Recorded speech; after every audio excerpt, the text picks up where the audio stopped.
Bueno, recapitulando, la inmadurez de la iglesia de Filipos la vemos también, como les decía, en que desde el principio, dice el apóstol Pablo, de la predicación del evangelio, ninguna iglesia participó conmigo en razón de querer recibir, sino vosotros solos.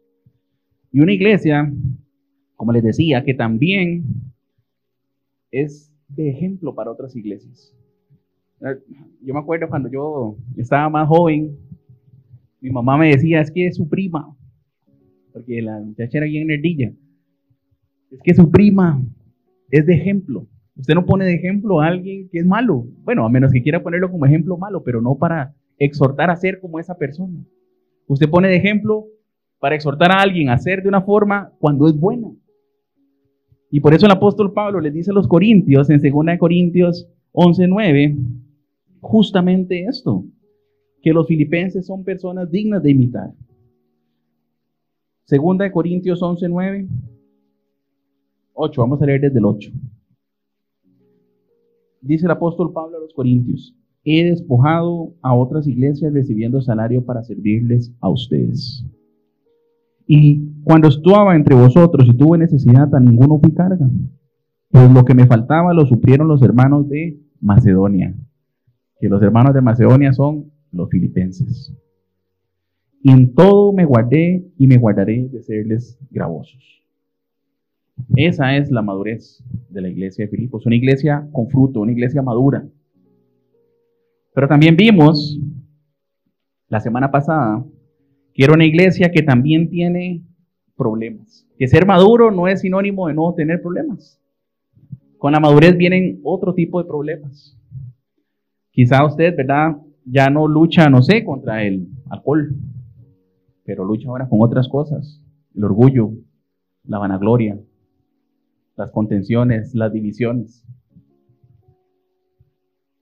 ¿Qué clase de problemas tenía esta iglesia? Vimos que tenía persecución externa, tenía los judaizantes, que el apóstol los llama desde el versículo 27 del capítulo 1, bueno, 28 en realidad, que no se intimiden por los que se oponen. Es el primer título que le da a estas personas, los que se oponen a ustedes, los que se oponen a la obra de Cristo. Y dice el apóstol, que ellos se opongan a la obra de Cristo es de Dios. Es un regalo del Señor recibir la oposición del mundo a la obra de Cristo. En el capítulo 3, en el versículo 2, el apóstol les dice a ellos, guárdense de los perros, de los malos obreros y de los mutiladores del cuerpo. ¿Por qué decían mutiladores del cuerpo? Porque les decían tienen que circuncidarse para ser salvos. Y el apóstol, y la Biblia misma en muchas ocasiones deja claro que no es necesario circuncidarse para ser salvo. ¿Qué necesito yo para ser salvo? Creer en el Señor Jesucristo. En el Jesucristo de la Biblia. Eso es lo que me salva. Creer de corazón en eso. Y finalmente esta oposición, en el versículo 18 del mismo capítulo 3, encuentra su punto, en mi opinión, más ácido con el que Pablo se refiere a estas personas, cuando les dice, ahí andan muchos, versículo 18, porque ahí andan muchos, de los cuales los dije muchas veces, ya es la tercera vez que les dice en la carta, y aún ahora lo digo llorando, que son enemigos de la cruz de Cristo. Qué feo ser enemigo de la cruz, qué feo y qué tonto. Nosotros cantamos Cordero y León, un día Él regresará como león. Qué tonto ser enemigo de la cruz. De verdad que hay que ser ignorante para oponerse al Dios Todopoderoso. Y eso es lo que son estas personas. Le dice el apóstol Pablo a sus amados hermanos, guárdense de estas personas que son enemigos de la cruz. Ellos tenían oposición, pero también tenían problemas internos. Y como lo vimos la semana pasada y lo recapitulamos esta semana, los problemas internos son muchas veces más peligrosos que los problemas externos. Porque nacen en el corazón de la iglesia, silenciosos a veces, hasta que un día, si usted se da cuenta, los hermanos están peleados, están divididos. No tuvo que venir presión externa. A veces la presión externa, léanlo por ejemplo en el libro de los Hechos o en la historia de la iglesia, hace que la iglesia se una. Pero cuando nace algo en el corazón de la iglesia, se la destruye. ¿Qué tipo de problemas presentan estos hermanos? Vimos que hay divisiones, falta de amor, hay orgullo, murmuración, contiendas. En los mismos pasajes que estudiamos la semana pasada, ahí están. Versículo 2 del capítulo 2, completen mi gozo, sintiendo lo mismo, teniendo el mismo amor, unánimes, sintiendo una misma cosa. Vimos que todo esto habla de unidad y que los está exhortando a la unidad precisamente porque falta la unidad. Hay problemas de divisiones. Y en el versículo 3 de ese mismo capítulo dice, no hagan nada por contienda o por vanagloria, antes bien con humildad, estimando cada uno a los demás como superiores al mismo. Y aún en el capítulo 2, versículo 14, hagan todos sin murmuraciones y contiendas. Hay murmuración. Y vimos cómo lamentablemente las divisiones de la iglesia en Filipos tenían nombre. Capítulo 4, versículo 2. Luego a Bodia y a Síntique, que sean de un mismo sentir en el Señor. Esos problemas estaban afectando a la iglesia. Cuando yo estaba empezando a estudiar el libro de Filipenses, un comentarista decía que los problemas no eran tan graves. Y ahora que vamos por este capítulo, yo me pongo a pensar, ¿cómo no van a ser graves? Son gravísimos. ¿Quiere ver qué tan graves son? Vaya conmigo al capítulo 2, el versículo 25. Bueno, leamos desde el 19.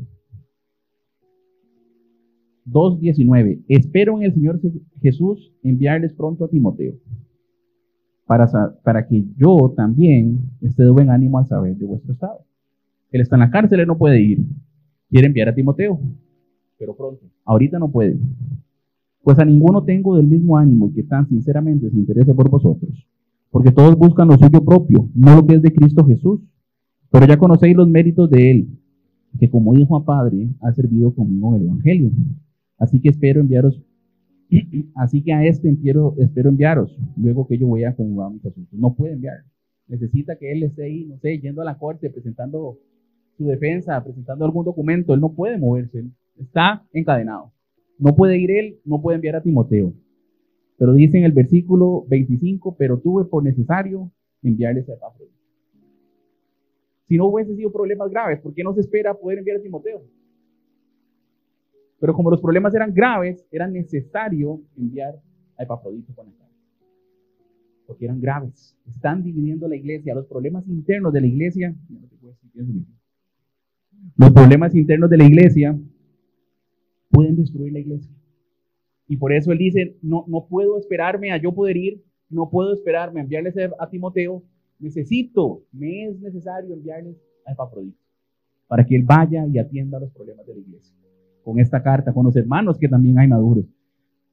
Y cuando yo leía esto, yo decía, ¿qué le pasa a este autor? ¿Cómo va a decir que no son graves? ¿Cómo va a pensar que los problemas internos de la iglesia no son graves? Son gravísimos. Pueden destruir a la iglesia.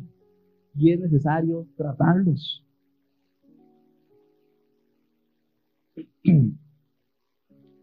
La semana pasada vimos un tema muy particular y era la unidad de la iglesia, que se presenta como estas formas que el apóstol Pablo lo solicita. Sientan lo mismo, tengan el mismo amor, sean unánimes, sientan una misma cosa, pero que al final del día eso es la unidad de la iglesia. Como el apóstol ataca por medio de esta carta un problema en la iglesia, que es que la iglesia se está de alguna u otra manera dividiendo por los problemas. Vimos que la unidad de la iglesia, mis hermanos, es algo tremendamente importante. ¿Qué tan importante era? Fuimos a la oración de Jesús y Jesús oró por sus discípulos y oró por los que creerían por el testimonio de ellos, o sea, por nosotros. Y oraba para que fuéramos uno entre nosotros y con Él, como Él y el Padre eran uno. Y decía, para que crean que tú me enviaste.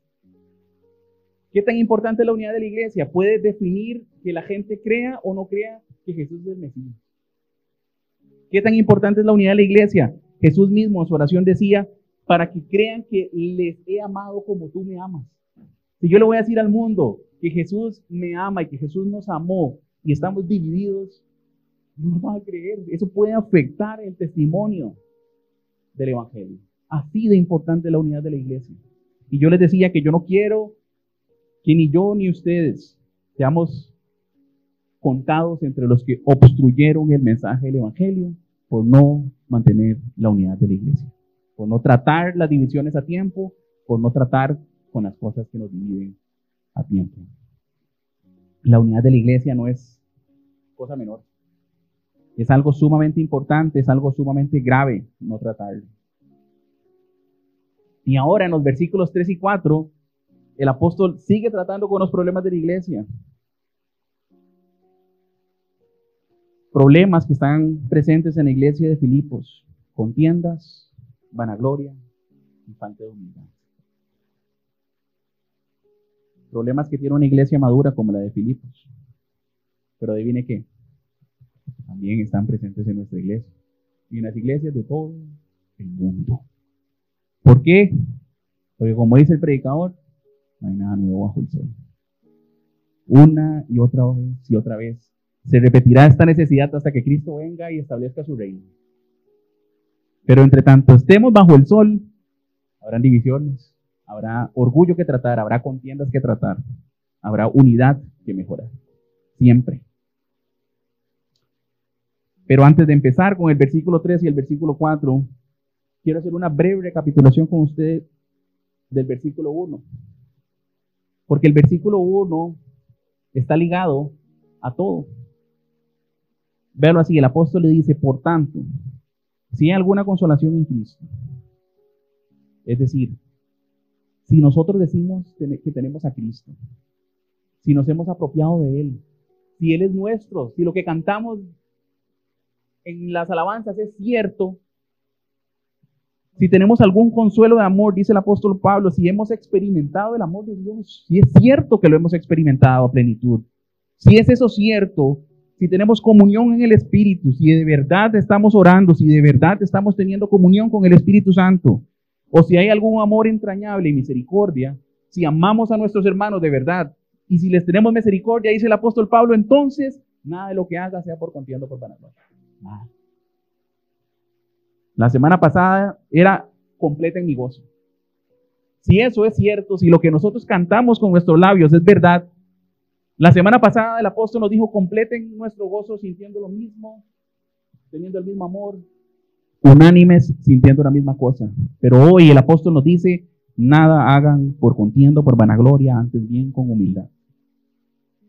Y ahora vamos a entrar en estos pasajes y a, como lo he sido yo, ser exhortados por la palabra de Dios. ¿Qué es lo primero que el apóstol dice en el versículo 3? Y me llama mucho la atención, dice: nada hagan por contienda o por vanagloria.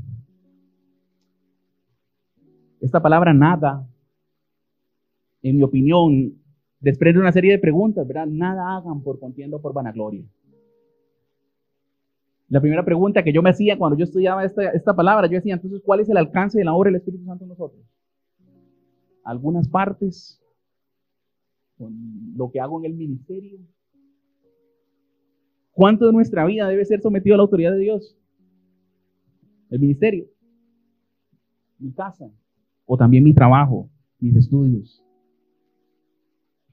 ¿Cuánto de lo que hacemos debe ser para la gloria de Dios? ¿Cuánto? Me llama muchísimo la atención cómo el apóstol mismo responde esta pregunta, pero a otros hermanos, a los corintios. Y le voy a pedir que por favor retroceda un poco conmigo y vayamos a 1 de Corintios capítulo 10. Y aunque yo sé que ustedes tienen la respuesta en su mente, porque cuando uno está en Cristo, es evidente que todo lo que somos le pertenece, no una parte, todo. Nuestras relaciones, nuestro trabajo, nuestras finanzas, todo tiene que ser de Dios. Capítulo 10 de 1 de Corintios, vayamos a los versículos 23 y 24. Esta súper famosa expresión del apóstol Pablo: todo me es lícito, pero no todo me conviene. Todo me es lícito, pero no todo me edifica. Ninguno busque su propio bien a propósito de la enseñanza de hoy, sino el del otro. Y después de hablar sobre las cosas ofrecidas a los santos, a los ídolos, y que si hay que comerlas o no, y que le dice a la gente, eso es mentira. Pero, si usted tiene un hermano débil en la fe, mejor absténgase para no hacerlo caer. Pero en el versículo 31 está la respuesta a nuestras preguntas. Si pues coméis o bebéis o hacéis otra cosa, hacedlo todo para la gloria de Dios. Entonces, todo lo que hacemos debe ser para la gloria de Dios, de manera que nada de lo que hagamos sea contrario a sus estatutos. El apóstol les dice, nada de lo que ustedes hagan sea por contienda. Madurar en la fe va a implicar ir entregando áreas de nuestra vida al Señor, poco a poco. Hay áreas de nuestra vida que somos inconscientes, en las que no le hemos entregado a Dios el dominio. Hay otras en las que somos conscientes y por orgullo, por negligencia, por necedad, no las entregamos al Señor. Dijo el salmista, ¿quién conoce sus propios errores? Hay cosas que no sabemos que estamos haciendo mal y necesitamos ser exhortados por otros hermanos que pueden observar eso en nosotros y decirnos, mi hermano, mi hermana, entréguele eso al Señor. Pero eso es madurar, eso vivían los filipenses, eran cristianos maduros, con frutos evidentes, pero que aún manifestaban actitudes carnales en ciertas áreas, especialmente en el trato entre hermanos. Porque estas cosas que trata el versículos 1, 2, 3 y 4, tiene que ver en cómo se relacionan ellos, el orgullo que se manifiesta entre ellos y las divisiones que se manifiestan entre ellos. ¿Cómo se manifestaban estas actitudes carnales? El apóstol dice que hay contiendas y que hay vanagloria. Esta primera palabra dice, no hagan nada por contienda, o nada hagáis por contienda. Esta palabra, si lo recuerdan, ya la había utilizado cuando él describía las actitudes por medio de las cuales hermanos en la fe, inmaduros y hasta carnales, predicaban el evangelio en Roma para amedrentar y socavar los ánimos del apóstol. Devolvámonos un poco ahí en Filipenses 1, versículos 12 en adelante, y vamos a leer cómo esta palabra, contiendas, ya la había utilizado. Quiero que sepáis, hermanos, que las cosas que me han sucedido han redundado más bien para el progreso del evangelio. De tal manera que mis prisiones se han hecho patentes en Cristo, en todo el pretorio y a todos los demás. Versículo 14 del capítulo 1. Y la mayoría de los hermanos, cobrando ánimo en el Señor, con mis prisiones, se atreven mucho más a hablar la palabra sin temor. Y la mayoría de los hermanos. Si hay una mayoría, hay una minoría. ¿Cierto? Es matemática. Y el apóstol dice, estoy en la cárcel y mis prisiones han hecho que la gran mayoría se animen y prediquen el evangelio sin temor. Pero va el versículo 15. Algunos, ¿de quiénes? De los hermanos, esa minoría. A la verdad predican a Cristo por envidia y contienda. Pero otros, de buena voluntad. Los unos anuncian a Cristo por contención, no sinceramente, pensando en añadir aflicción a mis prisiones.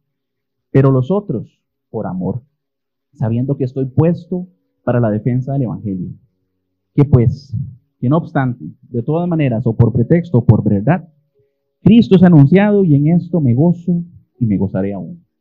Ya ellos habían escuchado esa palabra para referirse a hermanos en la fe, porque Pablo los llama hermanos y la palabra de Dios es inspirada por el Espíritu Santo. Pablo no se equivocó. Es verdad, son hermanos, pero son inmaduros. Y dice el apóstol que ellos predican el evangelio siendo contenciosos, pensando en añadir aflicción a las prisiones de Pablo. No es algo que para ellos es desconocido, ya lo saben. La palabra contienda es una palabra, yo no sé si en español transmite lo que transmite en el idioma original, pero es bien mala, es sumamente negativa. Hay un filósofo, todo el mundo lo ha escuchado, quizá nadie ha leído al respecto de él, pero todo el mundo ha escuchado a Aristóteles, de alguna manera. Aristóteles, un filósofo. Y ese señor utiliza esta palabra para describir a personas desleales que buscan por medios egoístas algún cargo político. Siembran discordia, son divisivos para obtener un cargo político. Ser contencioso es malo, es muy malo. Esa connotación negativa, que yo, como les digo, yo no sé si en español se transmite con esa vehemencia y ese poder que se transmite en el lenguaje original, pero de ahora en adelante piensen que ser contencioso es malísimo. No sea alguien contencioso, no sea alguien divisivo, no sea alguien peleón en medio de la iglesia. No lo sean. Santiago 3, vamos para allá, del 14 al 16.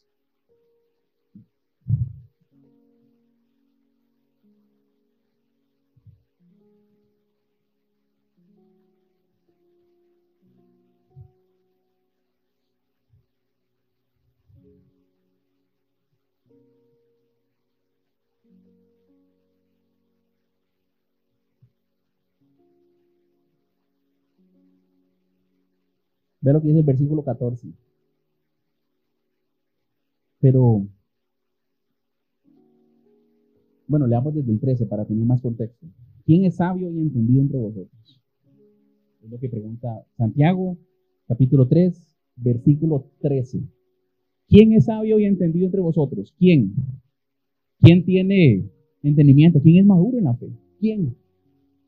Muestre por la buena conducta de sus obras en sabia mansedumbre. Pero dice en el versículo 14, pero si tenéis celos amargos y contención en vuestro corazón, no os jactéis ni mintáis contra la verdad.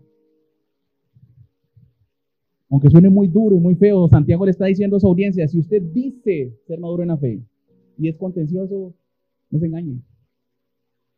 Abra sus ojos. Hay cosas que tiene que tratar. No mienta la verdad, no se engañe a sí mismo y no se jacte. No se mienta, no se engañe. Versículo 16. Porque donde hay celos y contención, allá hay perturbación y toda obra perversa. Si no lo he convencido de que ser contencioso es malo, yo espero que esto que dice Santiago sobre el ser contencioso lo convenza. Ser contencioso es algo que trae perturbación y toda obra perversa. Las contenciones no son buenas. Ser contencioso en medio de la iglesia es malo. Y el apóstol está diciendo a los filipenses, no sean contenciosos. Y también nos dice a nosotros, no seamos contenciosos. Vayamos a Gálatas, capítulo 5, del 19 al 21. Nos devolvemos un poquito de Filipenses. De nuevo, es un pasaje que es muy famoso. El fruto del Espíritu. Del 19 al 21, perdón, las obras de la carne, más bien en este caso. Capítulo 5, Gálatas 5, 19.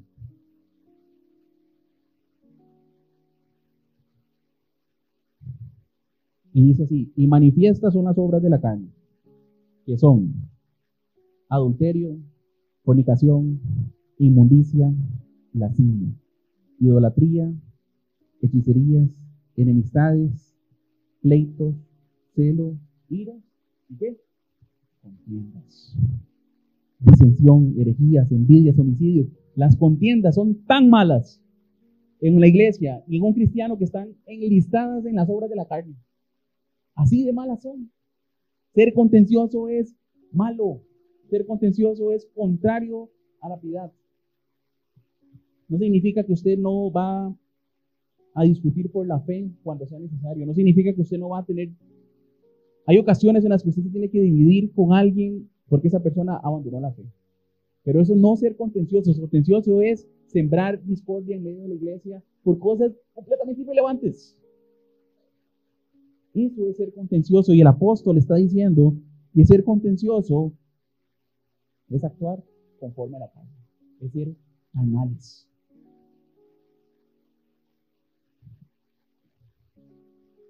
Y con una mano está más difícil.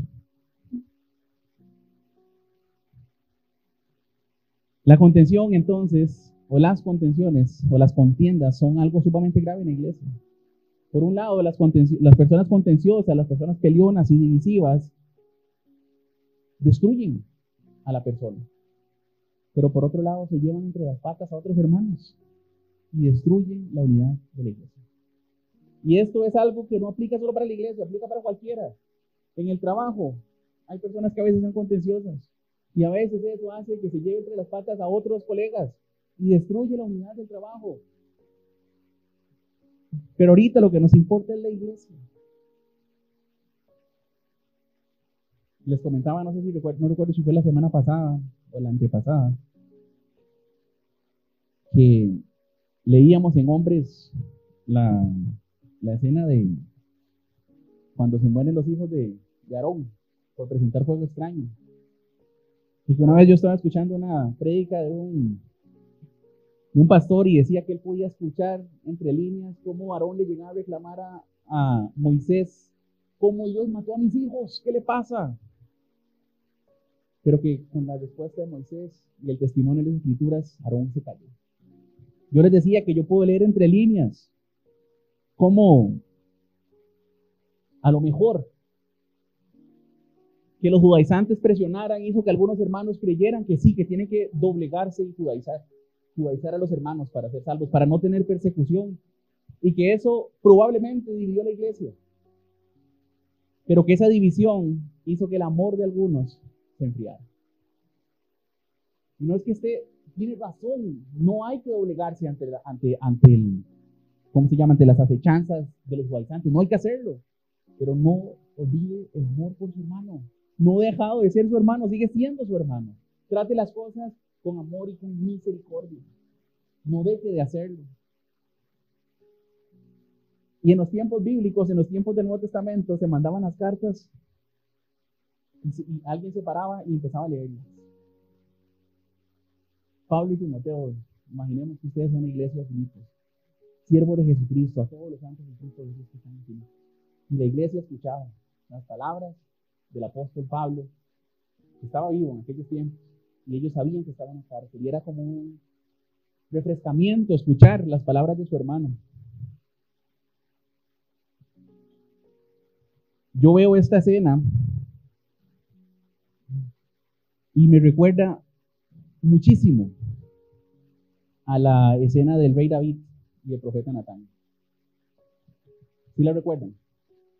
Después de que David asesinó a Urías, el profeta se le presenta y le presenta una historia de un hombre rico que tenía muchas vacas y ovejas y un hombre pobre que tenía una sola corderita, y dice que la amaba mucho, casi como una hija. Este hombre rico tiene una visita en su casa y en lugar de tomar alguna de sus muchísimas corderitas, lo que hace es ir y mata la corderita de este hombre para guisarla para este visitante que vino.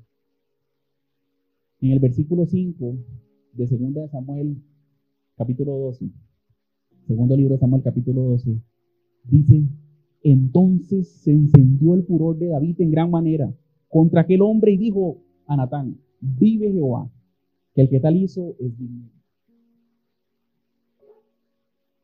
Y en el versículo 7, Natán le replica a David: tú eres.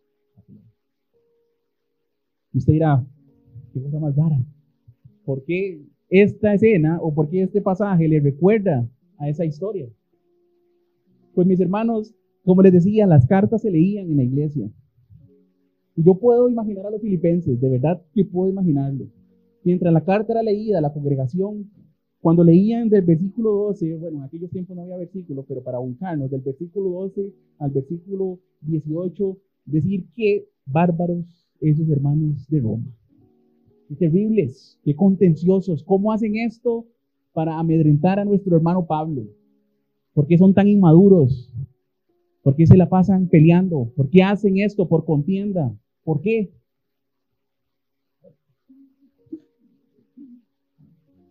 Pero puedo imaginar su sorpresa cuando leían esta parte. Y de una manera poderosa y guiada por el Espíritu Santo, Pablo les decía: ustedes también son contenciosos. No solo los de Roma, ustedes también. Ustedes también tienen contiendas que los dividen. No solo los de Roma. Nada de lo que hacen, dice el apóstol Pablo, tiene que ser por contienda. Mi amado hermano, mi amada hermana, aquí también hay contiendas. Qué bruto los romanos, qué bruto los filipenses, qué bruto nosotros. Aquí también hay contiendas. Aquí también hay divisiones. Nada hay nuevo bajo el sol. Las contiendas, como hemos visto, no son algo menor. Mi hermano y mi hermana, algo que puede empezar como que a alguien le cae mal y que usted no lo trata a tiempo, puede escalar hasta que un día usted tenga una raíz de amargura en su corazón que lo está matando y lo está destruyendo. Y que un día esa raíz de amargura por alguien que empezó cayéndole mal y nunca trató eso, usted es contencioso y está dividiendo la unidad de la iglesia. Así de peligroso es. Las contenciones no son cosa menor. Las contenciones son algo grave. No permita, mi amado hermano, mi amada hermana, que eso que es que a alguien le cae mal, escale tanto que sea una raíz de amargura en su corazón. No lo permita. Sea sabio. No le pase un día que digan aquí que Bodia y Síntesis, Pablo y Kenny se pelearon. Qué vergüenza, qué feo. No lo permita, mi hermano, por amor a Dios. No sea un tropiezo ni un estorbo para el progreso del Evangelio. Trate las diferencias con sus hermanos antes de que usted se convierta en una persona contenciosa. Es peligroso. Destruye a la iglesia desde adentro.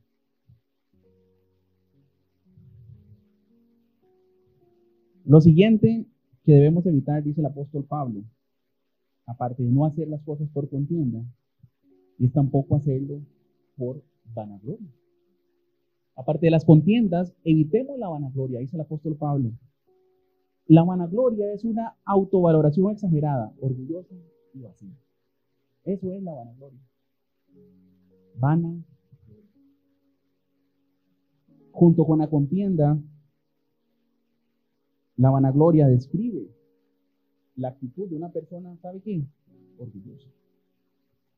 Que se cree más de lo que realmente es. La palabra griega, vanagloria, tiene la palabra vacío y la palabra gloria pegadas. Es una gloria vacía. Una gloria que no tiene fundamento. El apóstol dice a los Gálatas, volvemos al capítulo 5 de los Gálatas, que si una persona vive y anda por el Espíritu, entonces la vanagloria es algo que no debe distinguirlo. Vean lo que dice después de nombrar ya no el fruto de la carne o la obra de la carne, sino el fruto del Espíritu. ¿Qué tiene que hacer un cristiano maduro? Vamos a leer del 5:22 en adelante. Mas el fruto del Espíritu es amor, gozo, paz, paciencia, benignidad, bondad, fe, mansedumbre, templanza. Contra tales cosas no hay ley. Pero los que son de Cristo han crucificado la carne con sus pasiones y deseos. Si vivimos por el Espíritu, andemos también por el Espíritu. No nos hagamos vanagloriosos. Usted, mi hermano, que está leyendo conmigo Gálatas, no nos hagamos vanagloriosos. Irritándonos unos a otros, envidiándonos unos a otros.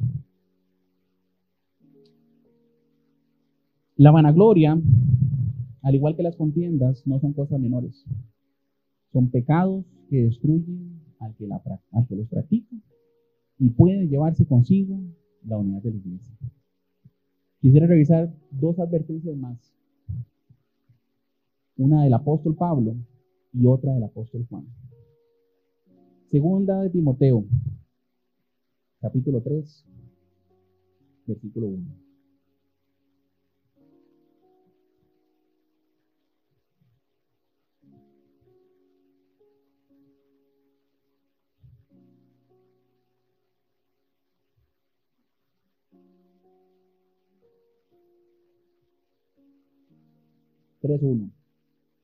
Pablo advierte a su amado discípulo, su discípulo que estuvo con él en las prisiones en Roma, pero que no lo envió, porque necesitaba tratar sus asuntos.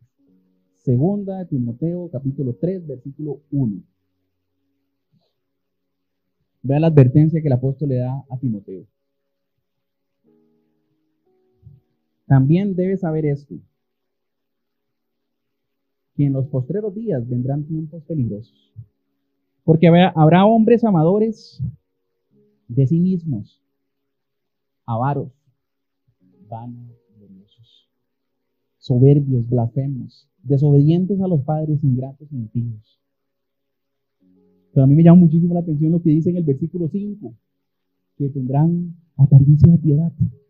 Hablarán como cristianos, sonarán piadosos, pero que la obra del Espíritu no está en ellos, porque dice, negarán la eficacia de ella, de la piedad. A esto se evita. Así de peligrosa es la vanagloria en la iglesia. Tiene que ser evitada. Habrá personas que van a aparentar ser piadosas, pero no lo son. Por eso es tan importante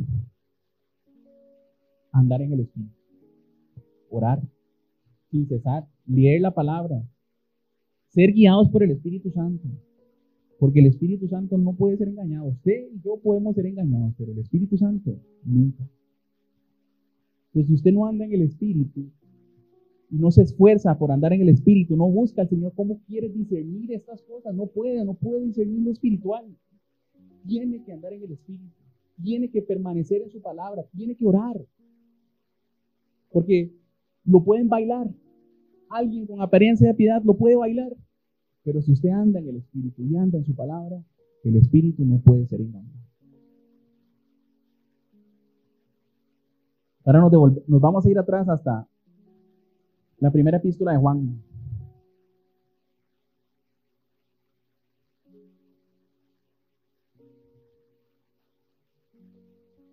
Capítulo 2.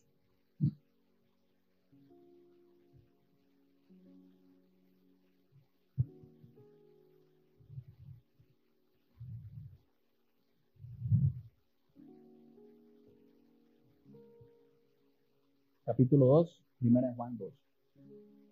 Desde el versículo 12 hasta el versículo 16, no lo voy a leer todo, pero los que han leído y han pasado por ahí han notado y observado que él usa la palabra hijitos, padres, jóvenes, personas con diferentes grados de madurez, desde un niño hasta un padre, personas que, como dice el apóstol, que han conocido al que es desde el principio, a los que son fuertes y que la palabra de Dios permanece en vosotros. Pero en el versículo 15, a personas que les llama padres, a personas que les dice que la palabra de Dios ha permanecido en ustedes, no amen al mundo ni las cosas que están en el mundo. Si alguno ama al mundo, el amor del Padre no está en él. Porque todo lo que hay en el mundo, versículo 16, los deseos de la carne, los deseos de los ojos y la vanagloria de la vida, no proviene del Padre, sino de Dios. ¿Qué tan mala es la vanagloria? No es de Dios. No es de Dios. Es del mundo. Es de la carne. Es lo que un cristiano que se aleja de la palabra y que no pone la palabra por obra practica. Así de mala es la vanagloria. Así de malas son las contenciones. Mis amados hermanos, la altivez de corazón, la vanagloria de la vida es algo que no pasa de moda. Y eso es lamentable. No pasa de moda. La vanagloria es una gloria vacía. Vanagloria. ¿De dónde viene entonces nuestra gloria? ¿De qué nos gloriamos? ¿De nuestros trabajos? ¿De nuestros cuerpos? ¿De nuestras posesiones? ¿De nuestro estatus? ¿De nuestro conocimiento? ¿De dónde tiene que venir nuestra gloria? ¿Es acaso la gloria que usted tiene vacía? Esta semana estaba viendo una película, pero no la pude ver porque es muy larga, de Semana Santa. Y me pareció tan curioso. Era como el libro de Hechos narrado, literalmente. Y entonces aparecían unos numerillos como 16.1, 16.2. Yo les decía, literal. las horas que lleva esta película, 16 horas y 2 minutos. Y empezaba a contar 1, 2, 5, y se pasaba a 3. Yo, no, eso no es un timer ahí, no es un contador. Luego me cayó el 10 que estaba en 16.2, de Hechos 16.2, de Hechos 16.3. Era muy bíblica, estaba narrando el libro de los Hechos. Incluso los diálogos eran los diálogos del libro de los Hechos. Y yo decía, qué interesante, cómo esta película procura narrar esto. Cómo la palabra, de la palabra de Dios mismo, cuando nosotros cantamos y cantamos la palabra de Dios, ahí están nuestras respuestas. Ahí está lo que nosotros necesitamos. Si quiere saber algo de Dios, no lo invente, vaya a la Biblia. ¿Quiere saber algo de lo que tiene que hacer para ser un mejor cristiano? No invente, vaya a la Biblia. A veces es un poco, no sé ni qué palabra utilizar. Llega alguien y mi papá, vaya a la Biblia, estudie, lea, órela, medítela. La gente a veces busca como 5 tips para superar algo. Mi hermano, la Biblia, a Jesús, al Jesús de la Biblia, a eso es lo que usted necesita. No necesita otra cosa, necesita a Dios. Y entonces uno le dice a estos hermanos y hermanas, mi hermano, agarre su Biblia, ábrala, léala y ore. Y el poder transformador del Espíritu Santo lo ayudará. Claro, ocupan consejo, pero la gente a veces busca aquí 5 pasos para ser feliz. Paso número 1, abra su Biblia. Paso número 2, léala. Paso número 3, medítela. Paso número 4, ore. Paso número 5, póngala por obra. Si lo quieren pasos. Todo está en la Biblia, en su palabra, en el poder de sus santos. ¿De dónde debe venir nuestra gloria? ¿Quién nos va a dar esa respuesta? La Biblia. Vayamos a Jeremías 9.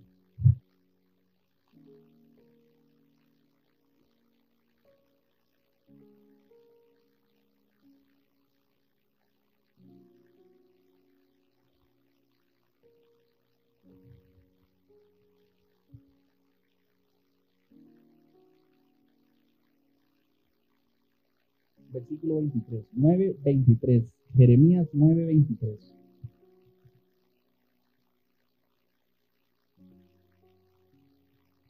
Bien, Dios está potente. Así dijo Jehová. ¿Qué dice Jehová? No se alabe el sabio en su sabiduría, ni en su valentía se alabe el valiente, ni el rico se alabe en sus riquezas, mas alábese en esto el que se hubiere de alabar, en entenderme y conocerme, que yo soy Jehová, que hago misericordia, juicio y justicia en la tierra, porque estas cosas quiero, dice Jehová. ¿Dónde tiene que estar nuestra gloria? ¿En nuestras posiciones? ¿En nuestro trabajo? ¿En nuestros cuerpos? ¿En lo que somos? No. Dice Dios que si usted se va a tener de alabar por algo, se va a tener su gloria puesta en algo que sea en qué? En entenderme y conocerme. Que yo soy Jehová, que hago misericordia, juicio y justicia en la tierra, porque estas cosas quiero decir. Quiero, dice Jehová. El profeta Jeremías nos dice dónde debe estar nuestra gloria. No en un lugar vacío, no en las cosas que se consumen por el hollín y la polilla, no en las cosas de este mundo, no en las cosas de esta tierra. Nuestra gloria tiene que ser conocer a Dios, ser conocido por Él, conocer su palabra y ponerla por obra. Que la gente diga, uy, qué bárbaro Andrés, cómo conoce la Biblia y cómo la pone por obra.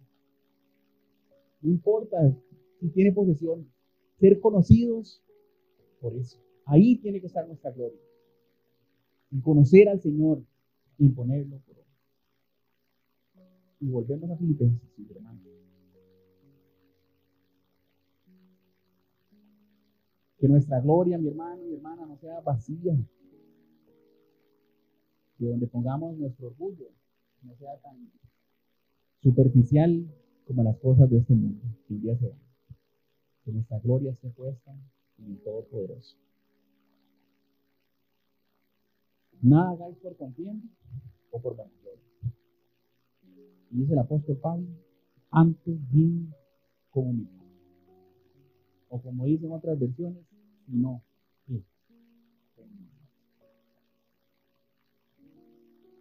Esta palabra, antes bien o si no, marca un contraste. Qué interesante, ¿verdad?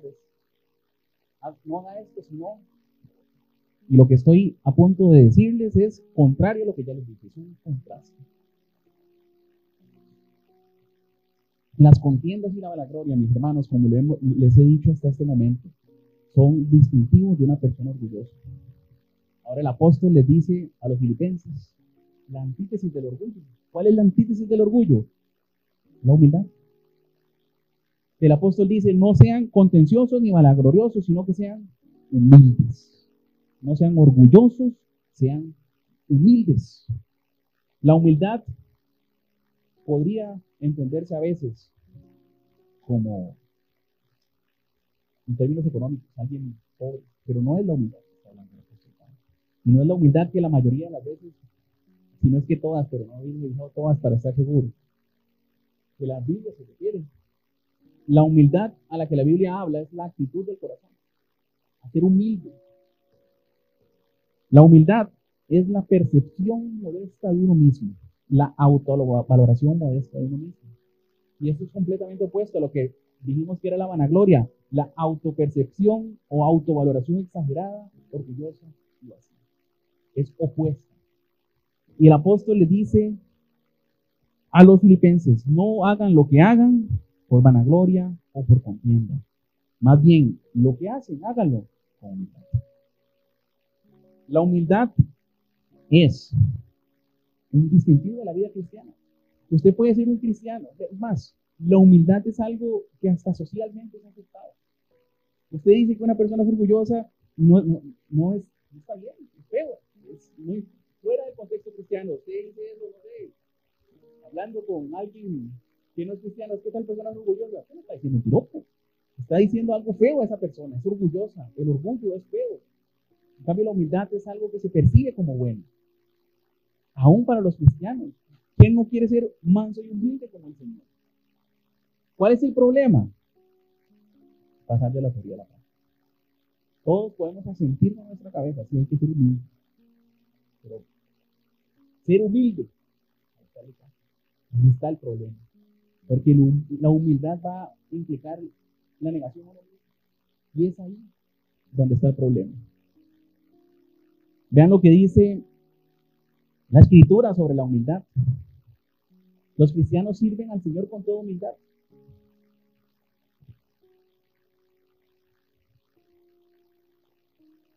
No les he dicho, Hechos 20:19.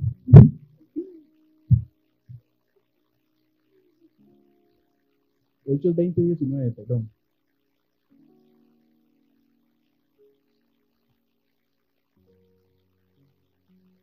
Sirviendo al Señor con toda humildad. Eso dice Pablo sobre su servicio.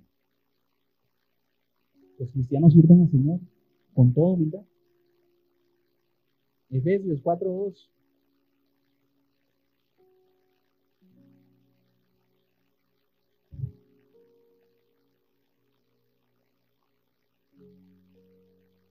Vamos a leer desde 1. Yo pues, Efesios 4:1 y 2. Preso del Señor, os ruego que andéis como es digno de la vocación con que fuisteis llamados. ¿Cómo es eso? Dice el apóstol. Con toda humildad y mansedumbre, soportándoos con paciencia los unos a los otros. Primera de Pedro 5:5. Un pasaje también sumamente famoso.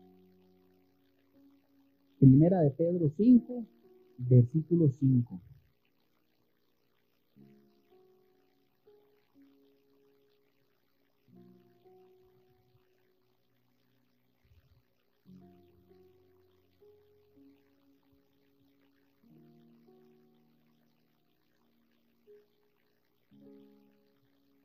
Igualmente, jóvenes, estad sujetos a los ancianos y todos sumisos unos a otros, revestidos de humildad. ¿Por qué? Porque Dios resiste a los soberbios y da gracia a los humildes. Que constantemente, que todos asintamos que la humildad es algo bueno, no es algo fortuito. Es que está en el corazón de la palabra de Dios. Jesús se describe a sí mismo manso y humilde. Y el apóstol le dice a los filipenses, Vean, no sean contenciosos, no sean vanagloriosos en todo lo que hagan, sino que todo lo que hacen, hágalo con humildad. La humildad. ¿Cuál es el problema? Como les decía, pasar de la teoría a la práctica. ¿Por qué? Porque el orgullo se arraiga en el corazón de hombre, mis hermanos. Así es. Está ahí, mucha raíz en nuestro corazón. Pero la humildad es algo que viene de Dios, de su poder. La humildad, como dice el apóstol Pedro, nos da gracia delante de Dios, pero la soberbia, el orgullo, nos la quita. Si la falta de humildad no es tratada a tiempo, puede escalar en problemas más grandes. A mí me llama la atención este tema de la humildad. Porque yo creo que uno siempre cree que es humilde hasta que se topa con algo que tambalea. O hasta que alguien más le dice, vea, está siendo muy orgulloso.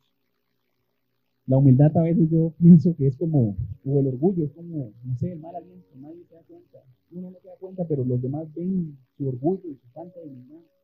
Y es molesta para los demás, pero no para usted. En estos pasajes, particularmente estos 4 versículos, versículo 1, 2, 3 y 4 de Filipenses, me han llamado la atención sobre la importancia de la iglesia local. Y lo importante que es para un cristiano involucrarse en la iglesia local. Cuando nosotros buscamos al Señor con honestidad y nos unimos a la comunidad de la iglesia local para servir a Dios en su pueblo, ahí viene que todos estos problemas van a salir. Así funciona. Van a salir. Y es entonces nuestra oportunidad para que madurar, para corregirlos, con el poder del Espíritu Santo y con la voluntad de hacerlo. Si una persona, mi hermano, si no tiene goce con los hermanos, ¿cómo se va a dar cuenta que tiene estas cosas? Va a ser como su mal aliento. No se va a dar cuenta. Necesitamos tener goce con nuestros hermanos. Necesitamos venir a la comunidad de fe, trabajar juntos y a veces hasta jalarnos del pelo, pero arreglarnos para corregir estas cosas. La iglesia local es súper necesaria. Difícilmente uno puede darse cuenta de sus propios errores y menos corregirlos. Alguno que otro se dará cuenta, pero usted en la soledad de su casa, sin venir a la iglesia, sin compartir con sus hermanos, sin trabajar juntos para que entonces surjan esas diferencias y haya choque para que usted arregle sus diferencias, nunca lo va a poder hacer. No se equivoque. Usted en su casa no va a madurar lo suficiente. Necesita de la iglesia local. La necesita. Es necesaria, es urgente. ¿Cómo? ¿Cómo? Dice el apóstol Pablo. ¿Cómo puedo mostrar la humildad? ¿Cómo hago todo con humildad? Él les dice 2 cosas. Estimando cada uno de los demás como superiores al mismo y no mirando cada uno por lo suyo propio, sino también cada cual por lo de los otros. Esas 2 cosas. Estimando cada uno a los demás como superiores al mismo. Eso es lo primero que le dice, versículo 4, ¿verdad? No, estamos en el 3 todavía. Estimando cada uno a los demás como superiores a él mismo. Esa es la primera forma que el apóstol les dice, quiero que sean humildes. La humildad era la autovaloración modesta de uno mismo. Y esto es precisamente lo que dice el apóstol a los romanos en el capítulo 2, en el versículo 3, 12, 3, Romanos 12, 3.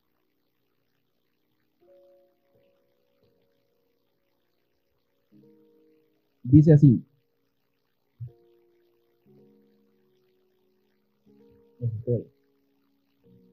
Romanos 12, 3.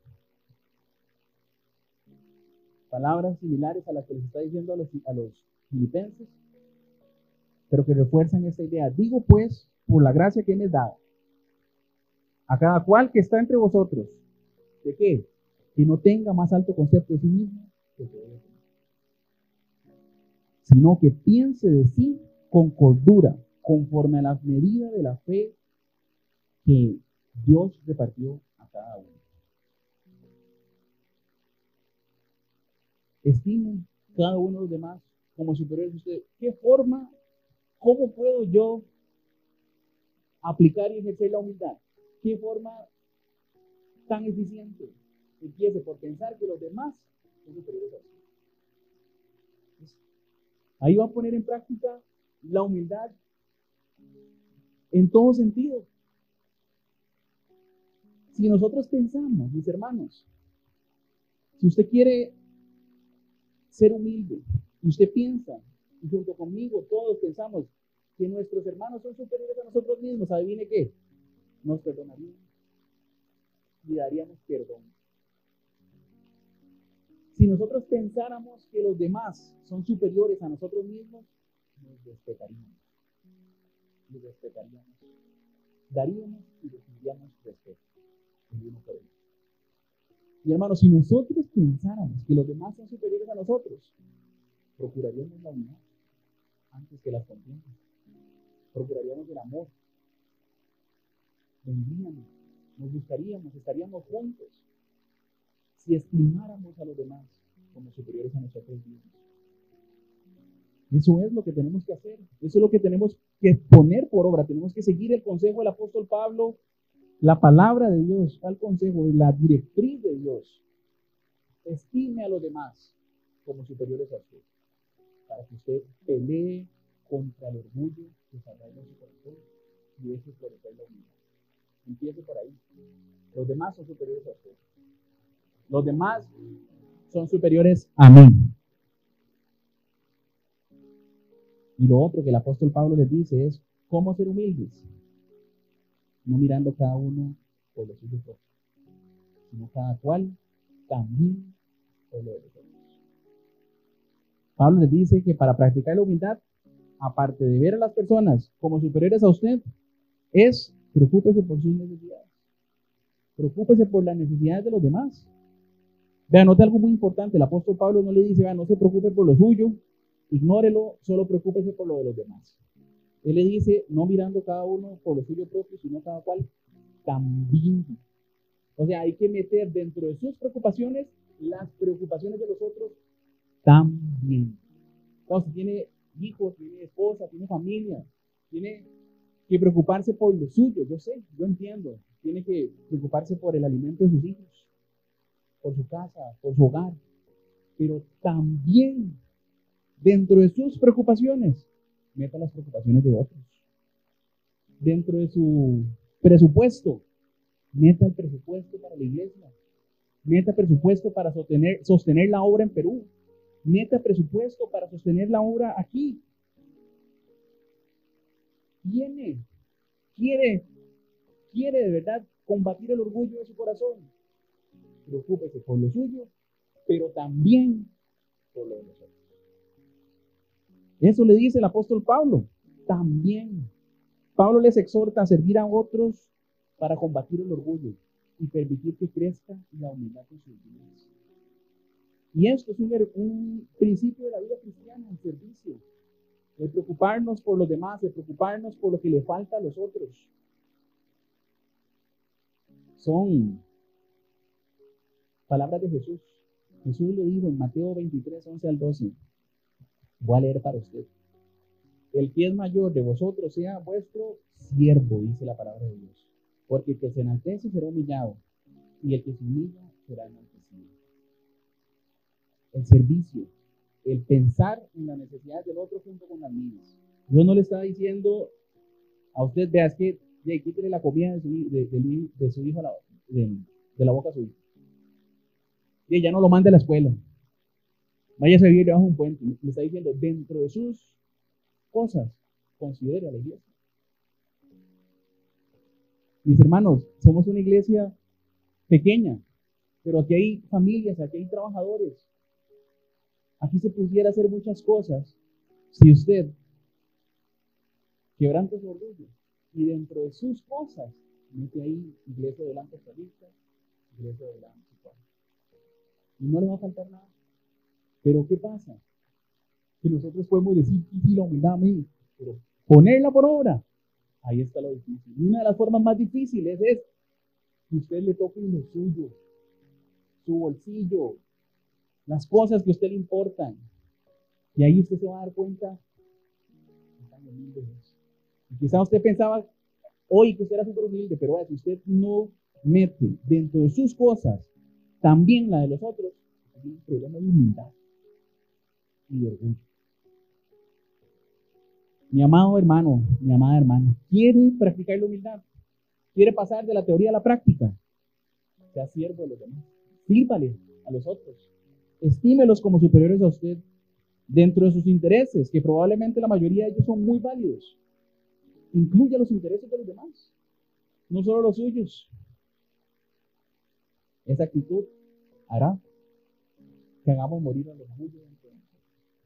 Estime a los demás como superiores a usted y preocúpese por servir no solo sus propios intereses, sino también los intereses de los otros. Hemos hablado durante mucho tiempo y muchos han sido receptivos y perceptivos y han puesto por obra esto, de permanecer en el Señor, de buscar su rostro, de conocerle por medio de la lectura de la oración. Y yo doy gloria a Dios. Muchos han recibido este llamado y lo han puesto por obra. Y mi hermano Pablo y yo damos gloria a Dios por eso.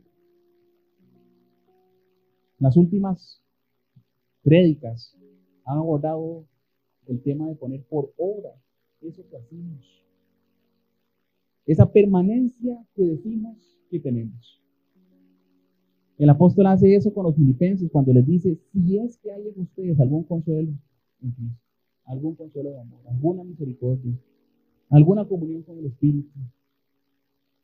Y yo la quiero transformar para decirles: si es que ustedes están permaneciendo, como dice, entonces procuren la unidad de la iglesia, sean de un mismo sentir, tengan un mismo amor, sean unánimes, trabajen juntos por un mismo propósito. Si es cierto que ustedes están permaneciendo como dicen, no hagan las cosas por contienda por vanagloria. Si es cierto que ustedes están permaneciendo, sean humildes de corazón y así actúen. Valoren a los demás hermanos como superiores a ustedes y preocúpense no solo por sus propias necesidades, sino por las necesidades de los otros. Sean siervos. Humillen su corazón para que la humildad florezca. Esto es cristianismo práctico, no es pragmatismo. Yo cuando pensaba en poner esto, porque yo de verdad, yo no sabe lo que me molesta escuchar, es que esto es práctico. Porque cada vez que he escuchado esa palabra viene cualquier tontera, cualquier ligereza, cualquier pasar por el pasaje y dar instrucciones que ni siquiera están ahí. Pero cuando hablo de cristianismo práctico es poner por práctica lo que usted dice que hace. Usted dice que permanece, usted dice que ora, usted dice que le busca. Entonces haga estas cosas. Yo le puse a esta serie de enseñanza: vivir conforme a la fe que profesamos, a lo que decimos. Si decimos que tenemos alguna consolación, algún consuelo de amor, alguna comunión en el Espíritu, como dice el apóstol, completen nuestro gozo, sintiendo lo mismo, teniendo el mismo amor, unánimes, procurando por el mismo propósito, pero además, nada de lo que hagamos sea por contienda o por vanagloria, sino con humildad, estimando a los demás como superiores a nosotros mismos y preocupándonos no solo por nuestras necesidades, sino también por las necesidades de los otros. A mí, como les decía, la iglesia local es necesaria. Usted no puede poner por obra estas cosas solo en su casa. No puede. Está peleando solo. A perdonar no puede, necesita otro hermano. Necesita venir a la iglesia. Necesita venir, aparte del domingo, venir a escuchar y jalar. Necesita permanecer con sus hermanos. Tener roce con ellos. Lo necesita. Si no, nunca va a madurar. Y es una triste realidad. Nunca lo va a hacer. Nunca va a madurar en la fe. Pensar de esa forma, que yo puedo madurar, ¿verdad?, sin el seno de la iglesia, sin estar aquí, es absurda. Y perdón que se lo diga, es absurda. No tiene sentido. Hubo en una época de la iglesia, que algún día estudian las cosas de la iglesia, ustedes verán, la historia de la iglesia, verán, hay gente que, no sé, que extraña. Hubo gente los historiadores llaman ascetas o ermitaños. Y eran personas que según ellos, para santificarse, se alejaban de todas las personas. Algunos se subían unos palos y se perdían. ¿Cómo se puede santificar así? O sea, es necesario que usted se aparte y busque al Señor. Sí, pero usted tiene que venir a la iglesia y tener 12 con sus hermanos, porque si no, usted no se está santificando bien. Qué idea tan, perdón la expresión, tan tonta, qué tontera pensar que alejarme de nuestros hermanos va a ser lo que nos haga madurar en la fe.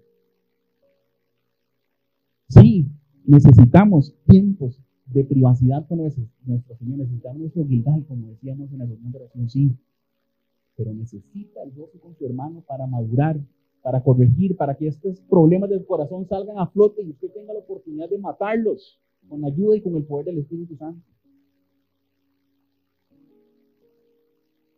Mi hermano, quizá usted es hoy un asceta moderno, un ermitaño moderno. No quiere vivir la vida cristiana en comunidad. Viene a la iglesia y se va solo para apaciguar la conciencia de su alma. Si fui a la iglesia, apacigua todo. Pero no quiere vivir la vida de comunidad de la fe. Y es momento, hermano, que usted rompa con esa rutina y esa forma de vivir y que venga a la iglesia y que se junte con nosotros para madurar y para crecer en la fe. Solo en su casa, nunca lo va a lograr. Particularmente hoy en el mundo se celebra la resurrección de Cristo. Y como casi todo a veces es puro marketing. Y eso a mí me entristece. La gente comparte, y si usted comparte y está en Cristo, gloria a Dios. Pero compartir un estado no significa nada. ¿Sí me entiende? ¿Qué importa si pongo un estado de WhatsApp en inglés, final briefing, porque suena mejor, él resucitó? ¿Qué importa? ¿Qué importa si nuestro corazón no está puesto? ¿Qué importa? A veces Satanás es tan astuto y hace las cosas que tienen un valor y las convierten en puro marketing. Yo una vez les comenté que me parecía absurdo chancletas cristianas, camisas cristianas, solo porque le ponen un versículo, que no está malo, pero ¿qué importa ponerse una camisa que diga Juan 3:16 si no vivo como que Jesús resucitó entre los muertos? Ahora cantábamos muchas canciones que tenían que ver con la pasión de Jesús. Bien. Y había una parte que a mí me conmovió muchísimo porque decía, santo en el pesebre, santo en el sepulcro, santa su sangre derramada en la cruz. Y yo decía, si estas palabras que salen de mi boca, yo las entendiera de todo corazón y las abrazara y dijera, Jesús, la sangre que usted derramó en esa cruz es santa. Uy, mi hermano, ese gallo cantaría, perdón por la expresión. Si eso que usted canta y yo canto también, lo comprendiéramos, si la resurrección de Cristo significara algo más para nosotros que un momento de vacación, un momento de poner un estado de WhatsApp, poner una publicación de Facebook, de Instagram o de donde sea, algo más, mi amado hermano, nos amaríamos, nos perdonaríamos, consideraríamos a los demás como superiores a nosotros mismos, buscaríamos arreglar nuestros problemas, buscaríamos procurar el vínculo de amor, buscaríamos la unidad de la iglesia, buscaríamos compartir con aquellos que también la sangre de Jesús les dio vida. Eso es madurar. Eso es lo que necesitamos. Madurar en la fe. Poner por obra aquello que profesamos por nuestros labios. Amén. Amén. Voy a darle el paso a mi hermano antes de orar. Primero oramos. Amén. ¿Qué tal si hacemos lo que hicimos la vez pasada? Y oramos de rodillas. Esa es una silla, ¿no?